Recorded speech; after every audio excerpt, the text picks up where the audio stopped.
about the community. Like, this isn't about us making cash. This is about us spreading like the inspiration that we found, and hopefully, you know, it will do something amazing for you as well. So that being said, this is our film on this 42-inch flat screen. We're seriously excited to show you guys the film. It's our story, the summer of 2013. You know, it always sounds corny, but it's the best way that we've come to explain the movie. It's really the story of free running, friendship, and following your dreams. So I hope you enjoy the film, and we would love to have a little Q&A session and a discussion with you guys afterwards. Okay. You're like, all right, stand from lava on the floor, jump from like obstacles. That's how I see it. But that is kind of it. Like, we're just big kids. Yeah. Like, but what was the first initial experience that made you guys like, damn, I want to do that? Let's start with Jason. We'll go down the line. Yeah. Well, I think for me, I always loved doing that as a kid. Like, that was what I was loved to do. I was jumping around, climbing on trees, and then at one point you start getting like 13, 14, and people are like, no, we're not doing that anymore. That's not supposed to be fun anymore. So stop doing that. Some like start smoking, some like have drinks, some just go and hang out in the park and do nothing really, or some get into like other things. And I was just like, alright, I guess that's done for me with climbing on trees. So I was literally like, I stopped doing that. I knew it was still fun, but nobody was doing it, so I stopped. And then I saw a video of some French guys who were obviously grown-ups and were still doing it. And I was like, oh shit, like, if they are grown-ups and they can still do it, then that means I can still do that as well. And it was kind of just seeing somebody else do it gave me permission to do that again and connect with that feeling that I kind of suppressed almost because people were telling me that's so cool. So I think that's it for a lot of people. Like, a lot of people still have that desire and have that feeling that they want to go out, explore their hobbies, jump around and climb, because we all loved it as kids. It was the most fun thing ever. And then seeing other people just gives you the permission to like go out and play again. Yeah, that's really what it is, right? It's just playing. You just play at a much higher level these days. We see it in nature all the time. We don't have to teach baby cubs to play fight. Humans have their own sort of play nature. That's how we learn.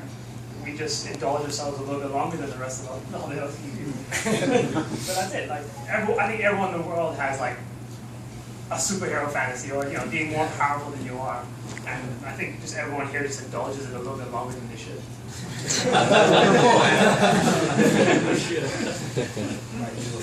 Yeah, I mean, for me, again, I grew up in a action sports sort of state of mind, so I loved pushing the limits of what physically we're supposed to be able to do. And then, watching movies like The Matrix, it's like, shit, well, that's cool. Like, I want to be able to do things like that. Is that possible? And as I grew up and went to college, it was still like, still this side of me that wanted to climb and go up things and jump off things.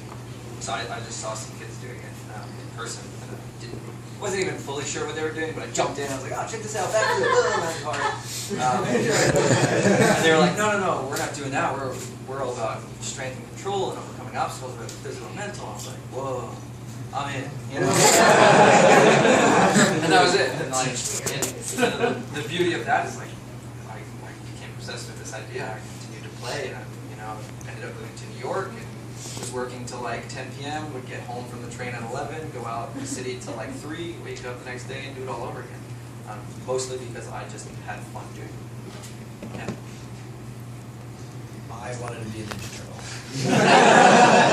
And so, I was in martial arts, and like, I remember being like a yellow belt, which in our style of martial arts is like the second belt. Really, it's your first belt because white doesn't count. And like, I remember like trying to do jump spinning kicks before I ever learned them. Like, I'd watch the higher belts do them, and I'd go in the hall and try to do stuff. And I actually like self-taught myself tumbling when I was really young. I was like in my dad's karate school, like hucking flips on the ground and.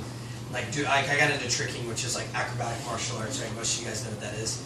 I got into that when like a 540 kick was sick, and like a jump split kick, which is pretty much like a cheerleader move, was still considered a trick. And like, so I got into tricking really young and learned some moves. And then I legit went outside and was like, oh, I can't really do this on flat, but I could probably do it off a picnic table. And I did all that when I was like, from the time I was like 10 until I was like 16, and then got into cars and kind of stopped tricking and tumbling.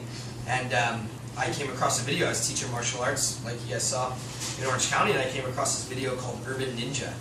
And it has like 50 million views on YouTube, and I was like, oh my god, this guy is tricking off of things. It was free running. but he was doing some vaults and like throwing tricks off of like these tables in the middle of the mall. And I was tricking with one of my buddies in Los Angeles. I lived about an hour and a half south. And I was going up to trick with him, and he was like, yo, there's a parkour workshop. We can't trick today. I'm like, I'm in. I want to learn this. And that was kind of it for me, is it, again, reconnecting with things that I was doing when I was younger. And at the time, it wasn't a joke. Like Jason was doing it, but Jason wasn't sponsored. And like all these dudes in Europe were doing it, but there was only one person making a living doing it, and everybody